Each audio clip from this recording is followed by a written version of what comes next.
Assalamualaikum sahabat-sahabat jendela tetangga. Hari ini saya akan membawakan sebuah kisah yang mengguncang jiwa. Bukan tentang ustaz, bukan pula tentang wali, tapi tentang seorang ibu desa yang tiba-tiba melahirkan, tanpa pernah merasa hamil. Tak ada tangis bahagia, hanya jeritan panik di tengah malam. Darah yang menggenang di lantai tanah liat, dan suami yang terpaku melihat bayi laki-laki di pelukan istrinya. Padahal mereka sudah 19 bulan tidak bersentuhan. Apa sebenarnya yang sedang terjadi? Siapa bayi itu? Dan kenapa langit dusun Wanaraja mendadak gelap saat ia lahir? Sebelum kita mulai ceritanya, mari kita awali dengan membaca bismillah bersama-sama. Jangan lupa untuk tekan tombol subscribe, aktifkan lonceng notifikasinya, dan tinggalkan sholawat serta salam di kolom komentar. Sebagai bentuk cinta kita kepada Nabi Muhammad Shallallahu Alaihi Wasallam. Jika sudah siap, yuk kita lanjutkan ceritanya. Langit dusun Wanaraja baru saja kehilangan cahayanya. Angin malam merayap masuk lewat celah-celah jendela rumah bambu yang sunyi. Di dalamnya, seorang perempuan terbaring kaku, menggigit ujung selimutnya sambil menahan rasa sakit yang tak dikenalnya. Saras menggigil. Bukan karena dingin, tapi karena tubuhnya seperti sedang dihantam badai dari dalam.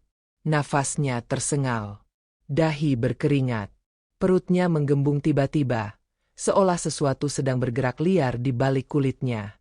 Padahal ia tak pernah merasa hamil, tak ada mual, tak ada perubahan tubuh selama ini. Bahkan menstruasinya teratur seperti biasa. Dan lebih aneh lagi, ia dan Dharma, suaminya, sudah tidak bersama sejak peristiwa itu. Peristiwa kelam yang mereka sepakati untuk tidak pernah dibahas lagi. Saras memanggil nama Allah lirih, lalu membetulkan ucapan, "Ya Allah, tolong aku." Tiba-tiba ia menjerit, kencang, serak, membelah sunyi dusun yang hanya diterangi lampu minyak. Tetangganya, Embok Ranti, yang mendengar jeritan itu langsung berlari dari dapur, membawa obor dan seember air hangat.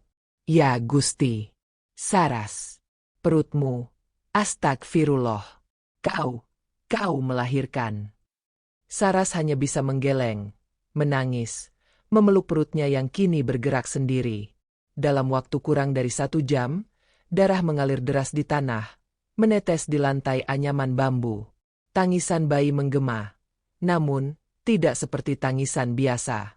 Tangisan itu nyaring, seolah menuntut sesuatu. Dan yang lebih mengejutkan, mata bayi itu terbuka lebar, menatap langsung ke langit-langit, diam seperti mengerti dunia. Embok Ranti mengucap istighfar berulang kali. Ia pernah jadi dukun bayi, tapi ini di luar ilmunya. Dharma baru pulang saat matahari hampir terbit. Bajunya basah, tubuhnya bau keringat hutan. Ia menenteng hasil buruan dan seikat kayu bakar. Tapi langkahnya terhenti di ambang pintu.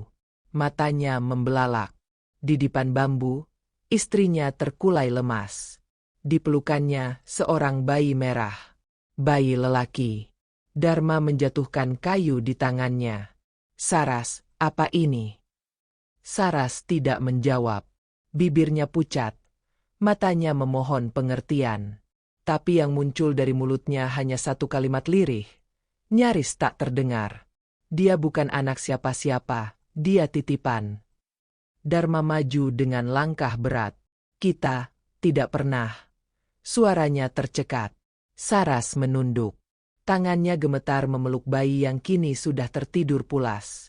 Ia lalu berbisik, "Namanya Lingga Wirya Samudra." Dharma mengerutkan dahi. "Dari mana kau dapat nama itu?" Saras menggeleng. "Aku tidak tahu. Namanya muncul begitu saja di kepalaku. Saat dia keluar, seperti ada yang membisikkan." Angin pagi menyusup masuk lewat celah dinding.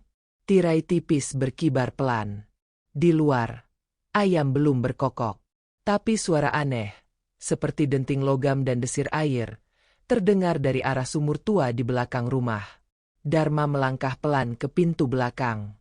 Jantungnya berdetak tak karuan. Saat ia membuka pintu, tidak ada apa-apa. Tapi hawa aneh menyergapnya. Seperti ada yang memperhatikannya dari balik pohon randu yang sudah lama dianggap angker oleh warga. Malam itu, desa kembali tenang. Tapi ketenangan itu terasa palsu. Di ujung jalan, para tetua dusun mulai berbisik-bisik. Di pos ronda, para pemuda mulai bertanya-tanya. Dari mana datangnya bayi Saras? Siapa ayahnya? Dan kenapa ketika bayi itu menangis, lampu-lampu minyak di rumah tetangga tiba-tiba padam serentak? Tidak ada yang berani menjawab. Tapi semua merasa sesuatu telah berubah. Sesuatu yang tak terlihat. Pagi belum sepenuhnya menyingsing, tapi halaman rumah Saras dan Dharma sudah dipenuhi orang. Wajah-wajah penasaran, ada yang membawa tasbih, ada yang menggenggam batu akik, dan ada pula yang mencatat nulis seperti wartawan dusun. Suara-suara sumbang mulai terdengar. Dia pasti main belakang. Bayi itu bukan manusia biasa. Ini pasti perbuatan jin. Saras tetap diam. Tubuhnya belum kuat berdiri, tapi ia duduk bersandar di dinding rumah, memangku Lingga yang tertidur damai. Wajah bayi itu begitu tenang. Terlalu tenang. Tak seperti bayi baru lahir yang seharusnya lemah dan rapuh. Sementara itu, Dharma berdiri di tengah kerumunan, mencoba menjelaskan dengan suara parau. Kami juga tidak tahu, ini di luar nalar kami semua. Namun warga tidak mudah percaya. Pak Lebe, tetua dusun yang dikenal paling bijak, mendekat sambil memandangi bayi itu. Apa namanya? Tanyanya tajam. Saras menjawab pelan. Lingga. Wirya Samudra. Pak Lebe mengangguk pelan. Nama itu bukan sembarangan. Suara gumam ramai mulai terdengar lagi. Ada yang bilang itu nama dari kitab kuno. Ada yang mengingat cerita tentang seorang anak suci yang akan lahir sebelum zaman bergeser. Namun tidak ada yang benar-benar tahu pasti. Hari berganti. Dharma mengajak Saras pergi diam-diam ke bidan desa. Mereka ingin mencari kepastian medis. Tapi hasilnya malah menambah kebingungan. Ini aneh, Pak Dharma, kata Bu Bidan, bingung menatap hasil pemeriksaan. Bu Saras mengalami menstruasi rutin tiap bulan. Tidak ada tanda-tanda pembesaran rahim sebelumnya. Bahkan plasenta yang keluar tidak lengkap seperti pada umumnya. Saras hanya menatap kosong. Sementara Dharma mengepalkan tangan. Lalu ini bayi siapa? Bu Bidan hanya bisa menggeleng pelan. Secara medis, seharusnya ini tidak mungkin terjadi. Dharma mengangguk singkat. Ia sudah menduganya. Tapi mendengar sendiri dari mulut petugas medis, rasa ngeri itu tumbuh lebih dalam. Bukan hanya karena dunia tak mampu menjelaskan, tapi karena ia merasa istrinya benar-benar tidak berdosa. Malam itu, suasana rumah mereka kembali berubah. Lampu minyak menyala samar. Bayangan tubuh bergerak seperti menari di dinding. Saras terlelap sambil memeluk Lingga, sementara Dharma duduk termenung di depan tungku. Tiba-tiba Saras terbangun dengan mata terbuka lebar. Nafasnya tercekat. Tubuhnya kaku. Seolah ada sesuatu yang menindih. Di dalam mimpinya, ia melihat sebuah danau. Di tengah danau, seorang lelaki berjubah putih berdiri di atas batu besar. Lelaki itu tidak punya wajah, tapi suaranya lembut. Jagalah dia, Saras. Dia bukan milikmu, tapi lewatmu. Dunia akan mengenalnya. Saras ingin bertanya siapa dia, tapi lelaki itu sudah lenyap. Yang tersisa hanya bisikan yang berulang-ulang di telinganya. Lingga bukan anak biasa. Pagi harinya, bayi itu menangis pelan saat adzan subuh berkumandang. Tapi bukan tangis biasa. Tangisnya menyayat, seperti ada luka di jiwanya. Matanya menatap keluar jendela, ke arah hutan lebat yang ada di belakang rumah. Dan untuk sesaat, Dharma merasa pandangan bayi itu bukan pandangan anak kecil. Itu tatapan seperti seseorang yang sedang menanti sesuatu. Sesosok asing di tubuh bayi mungil. Waktu berlalu, dan nama Lingga mulai dikenal seluruh dusun. Tapi bukan karena kebaikan, melainkan karena ketakutan. Warga mulai menyebut rumah Dharma sebagai rumah setengah gaib. Burung-burung tidak pernah hinggap di atapnya. Ular sering muncul dari bawah lantai. Dan setiap malam Jumat, bau kenanga memenuhi halaman tanpa sebab. Saras tidak banyak bicara. Tapi setiap malam, ia mengusap kepala anak itu sambil berbisik. Lingga, kalau kau memang bukan dari dunia ini, jangan tinggalkan ibu. Ibu tidak akan membiarkan mereka menyakitimu. Dharma berdiri di balik pintu, mendengar semuanya. Dan di lubuk hatinya, keyakinan tumbuh pelan-pelan. Bayi ini membawa sesuatu. Sesuatu yang lebih besar dari mereka semua. Pagi di dusun Wanaraja tampak biasa saja. Tapi tidak di rumah Dharma. Lingga, bayi yang belum genap sebulan, kini sudah bisa menggenggam kuat, bahkan merangkap pelan di atas dipan bambu. Perkembangannya terlalu cepat, terlalu sunyi. Ia hampir tak pernah menangis. Tapi jika menatap seseorang, orang itu sering merasa terguncang, seolah seluruh masa lalunya terbuka begitu saja. Dharma mulai resah. Ia melihat Saras makin kurus, makin pendiam. Matanya sembab. Kadang saat Lingga tidur, Saras menangis sambil menciumi kaki anak itu, seperti menyesali sesuatu yang tak pernah ia ucapkan. "Apakah kau menyembunyikan sesuatu dariku, Saras?" tanya Dharma suatu malam, suara pelan tapi menekan. Saras menoleh. "Lambat. Aku juga bingung, Mas. Aku tidak bohong. Sungguh. Tapi setiap aku pejamkan mata, aku merasa bayi ini bukan cuma anak." "Anak siapa?" tanya Dharma, matanya tajam. Saras hanya bisa menangis. Ia tidak tahu. Hari demi hari, keanehan demi keanehan muncul. Pernah suatu sore, Lingga tersenyum menatap langit yang gelap. Tiba-tiba, kilat menyambar jauh di hutan, padahal tak ada awan hujan. Beberapa warga yang sedang lewat mengaku mendengar suara gamelan dari arah rumah Dharma.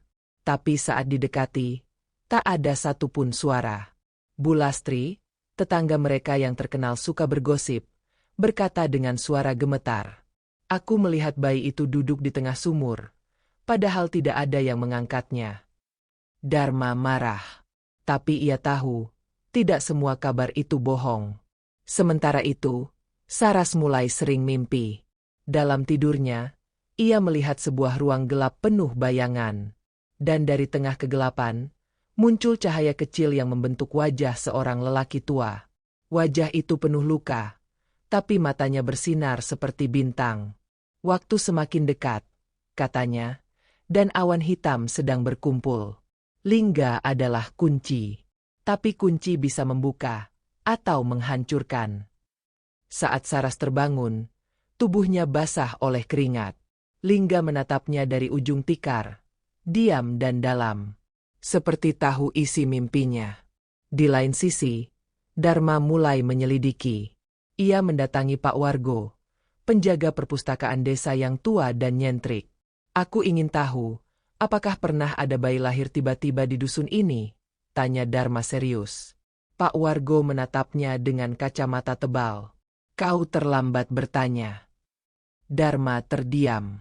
Pak Wargo membuka laci tua, mengeluarkan kertas lusuh yang hampir robek di ujungnya.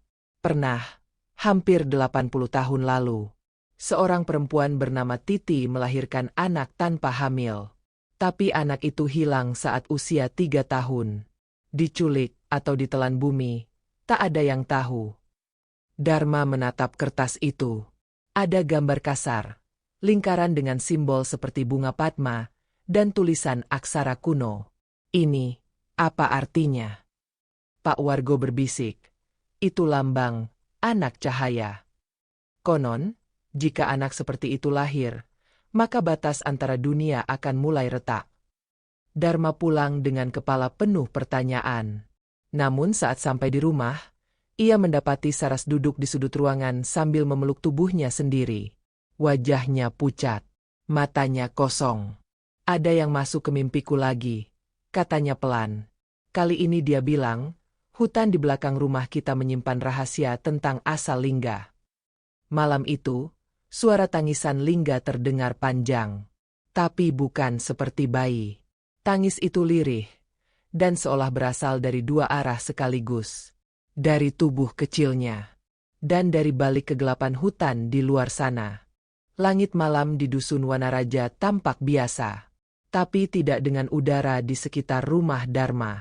Pohon randu tua yang berdiri di belakang dapur mendadak berbunga di luar musim.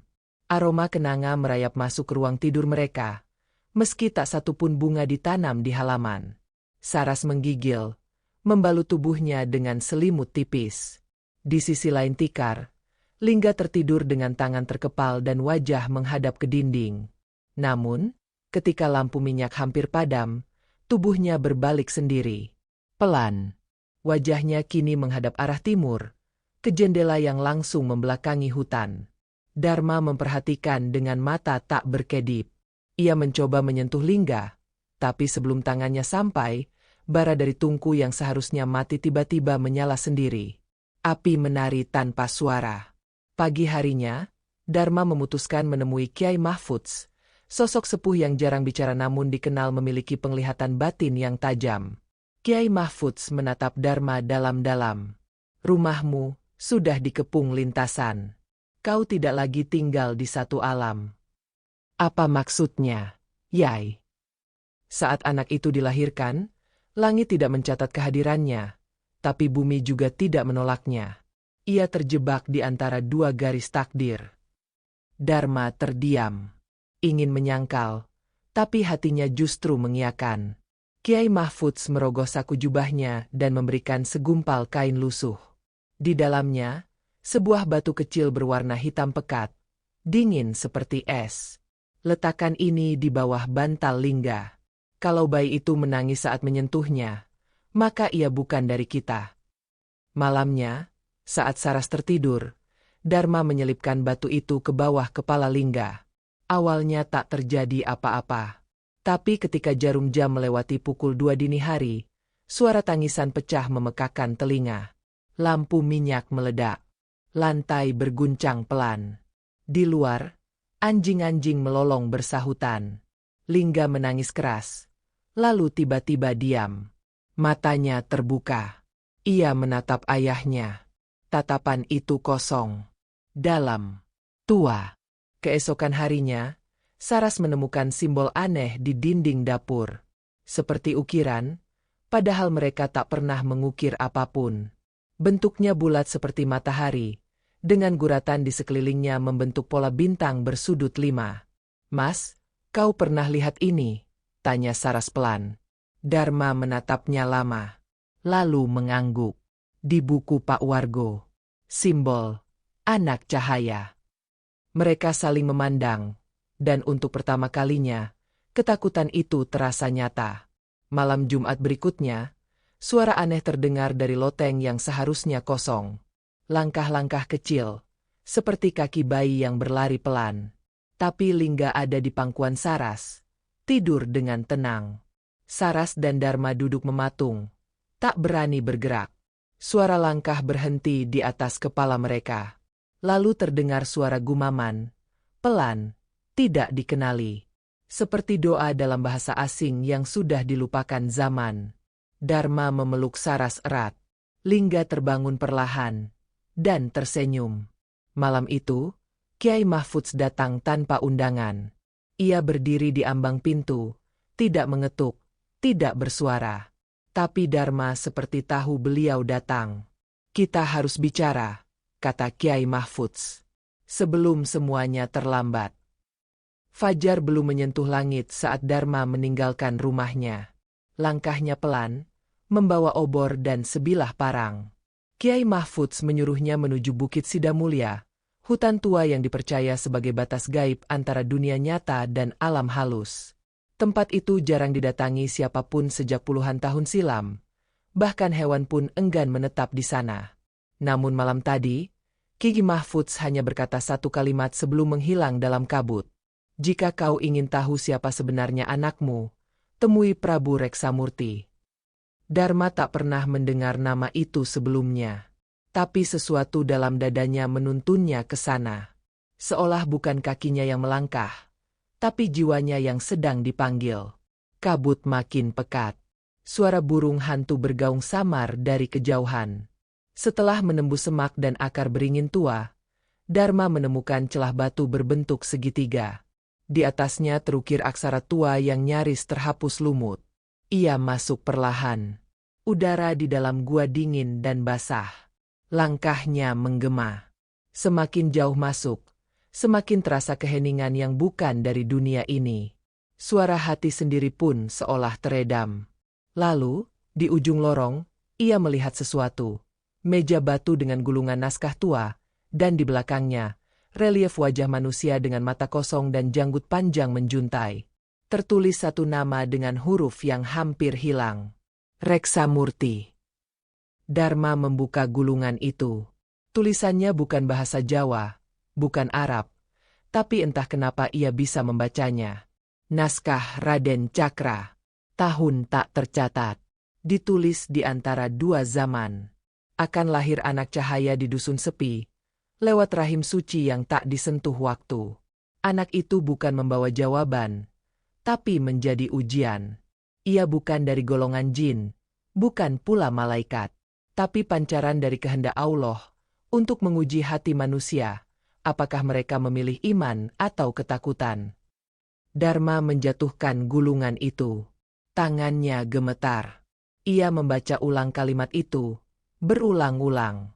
Dan saat itulah, cahaya kecil muncul di sudut gua. Cahaya itu membentuk bayangan seperti manusia, berdiri diam, menghadapnya. Suaranya muncul langsung di dalam pikiran Dharma. Jangan biarkan ketakutan mereka menghancurkannya. Karena jika bayi itu dibenci, ia akan berubah. Dan saat ia berubah, tidak ada yang bisa menghentikannya. Dharma ingin bertanya, tapi cahaya itu sudah lenyap. Yang tertinggal hanya keheningan dan gulungan naskah yang kini menyala perlahan, lalu membakar dirinya sendiri tanpa api. Sementara itu, di rumah, Saras memandangi Lingga yang terus menatap ke arah pintu. Ia belum bicara, tapi tangan kecilnya menunjuk pelan, seolah tahu ayahnya sedang berjalan menuju bahaya. Malam itu, angin dari arah bukit membawa suara aneh. Bukan hembusan dedaunan, tapi bisikan seperti nyanyian kuno. Warga dusun mengurung diri. Lampu-lampu padam tanpa sebab. Dan anjing-anjing kembali melolong, menghadap arah bukit dengan ekor di antara kaki. Dharma kembali saat langit mulai memerah. Wajahnya pucat, tubuhnya kotor. Tapi matanya kini menyala oleh keyakinan yang berbeda. Lingga bukan kutukan, ucapnya pelan kepada Saras. Dia titipan. Dan kita harus menjaganya, apapun yang terjadi. Desa Wanaraja tak lagi tenang. Setiap malam, suara aneh seperti derap langkah dan denting besi terdengar dari arah rumah Dharma. Pohon-pohon pisang di belakang dapur mendadak layu, dan ayam-ayam enggan bertelur. Warga mulai gerah. Ketakutan tumbuh bersama prasangka. Di pos ronda, para pemuda mendiskusikan rencana untuk melapor ke kepala desa. Di musala kecil, doa-doa dipanjatkan bukan untuk keselamatan tapi untuk mengusir sesuatu yang tidak wajar. Pada suatu sore yang muram, Dharma dan Saras dipanggil ke balai dusun. Di sana, kepala desa, tetua adat, dan beberapa warga berkumpul. Wajah-wajah tegang, mata-mata curiga. Kami tidak menuduh, kata Pak Lurah, tapi banyak kejadian janggal setelah kelahiran anak kalian. Air sumur kami pahit. Lampu padam setiap malam Jumat. Anak saya demam setelah melihat Lingga. Satu persatu warga bicara. Tapi bukan bicara, mereka menyudutkan. Saras menunduk. Dharma berdiri, dadanya bergemuruh, menahan amarah dan ketakutan yang bercampur. Apakah kalian ingin mengusir kami? Tanyanya pelan. Pak Lebe menjawab, kami ingin kalian menjaga batas. Kalau anak itu memang bukan dari sini, maka biarlah dia tidak mencampuri dunia ini. Malamnya, Dharma duduk di bawah pohon randu. Ia menatap langit yang kosong. Dalam hatinya, ada luka yang tak bisa ia tutup. Tiba-tiba, suara kaki kecil mendekat. Lingga. Ia sudah bisa berjalan, Meski baru berusia beberapa bulan, ia duduk di pangkuan ayahnya. Wajahnya tidak menunjukkan emosi, tapi matanya masih sama, dalam dan gelap. Tapi malam itu, sesuatu muncul di mata itu. Air mata. Setitik. Diam. Dharma memeluknya erat. Ia tak peduli apa kata orang. Ia tak peduli dunia akan menolak. Yang penting, anak ini tidak merasa sendiri. Saras pun semakin banyak bermimpi. Kini mimpi-mimpinya dipenuhi suara anak-anak menangis, pohon terbakar, dan lautan yang membelah dusun. Dalam salah satu mimpi, ia melihat dirinya sendiri berdiri di atas kuburan. Di bawahnya, tertulis nama, Lingga Wirya Samudra. Ia terbangun sambil berteriak. Hari berikutnya, suara adzan zuhur menggema dari musala. Tapi sesuatu yang aneh terjadi. Saat adzan selesai, burung-burung jatuh dari langit. Seolah tak kuat mendengar lantunan yang seharusnya menghidupkan jiwa. Kiai Mahfudz datang. Tanpa sepatah kata, ia masuk ke rumah Dharma, melihat Lingga, dan duduk di sampingnya. Anak ini sedang diserang dari dua sisi, katanya. Manusia menolaknya. Gaib iri padanya. Tapi yang paling berbahaya adalah, kalau ia sendiri mulai merasa tidak diterima. Saras menangis. Apa yang harus kami lakukan, Yai? Cintai dia. Jangan sembunyikan dia. Jangan malu padanya. Karena jika kau sembunyi, maka dunia akan mengira kau bersalah. Dan saat itu mereka akan menghakimi. Petang itu, Dharma menggendong Lingga keliling dusun.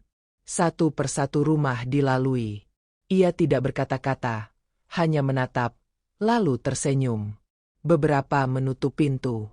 Beberapa melempar pandang ngeri. Tapi di ujung dusun, seorang nenek renta keluar dari gubuknya. Ia memandang Lingga lama, lalu menunduk. Sejak aku kecil, aku dengar cerita tentang anak cahaya. Kini aku tahu, itu bukan dongeng. Dharma tersenyum. Untuk pertama kalinya dalam berminggu-minggu, hatinya terasa hangat. Namun saat mereka kembali ke rumah, mereka menemukan sesuatu tergantung di pintu. Seekor ayam hitam tanpa kepala. Lehernya ditusuk paku. Di dadanya tertulis dengan darah. Pergilah, sebelum segalanya terlambat. Malam itu, angin berembus keras dari arah bukit. Hujan belum turun, tapi tanah di halaman rumah Dharma basah seperti dilumuri sesuatu. Saras terduduk di tikar. Wajahnya pucat. Lingga di pelukannya terus menggeliat. Matanya terbuka tapi tidak melihat. Tubuhnya panas, bukan demam biasa. Panas seperti api yang membakar dari dalam. Dharma berdiri di ambang pintu, menggenggam tasbih peninggalan ayahnya. Tangannya gemetar, tapi bibirnya terus berzikir. Di luar, suara gemuruh seperti ribuan kaki berlari mendekat, meski tidak ada satupun makhluk terlihat. Lalu, rumah itu diguncang. Guci-guci pecah. Tirai berkibar sendiri. Api di tungku menyala biru. Saras menangis, memeluk Lingga erat. Ya Allah, jangan ambil dia dari kami. Tengah malam, Kiai Mahfudz datang lagi. Kali ini ia tidak sendiri. 4 orang bersorban putih, wajah-wajah yang belum pernah Dharma lihat, ikut bersamanya. Mereka tidak banyak bicara. Langsung duduk membentuk lingkaran, membaca ayat demi ayat. Lingga terdiam. Tubuhnya menggigil hebat. Lalu, dari mulut kecilnya, keluarlah suara berat, bukan suara bayi. Suara itu berkata, "Kenapa dunia menolak? Kenapa cahaya dimusuhi?" Kiai Mahfudz menutup mata. Air matanya jatuh. Karena manusia lebih percaya pada prasangka daripada petunjuk. Saras menjerit dan memeluk tubuh anaknya, yang kini melemah. Satu dari pria bersorban meletakkan telapak tangannya di dada Lingga. Tenanglah, wahai titipan.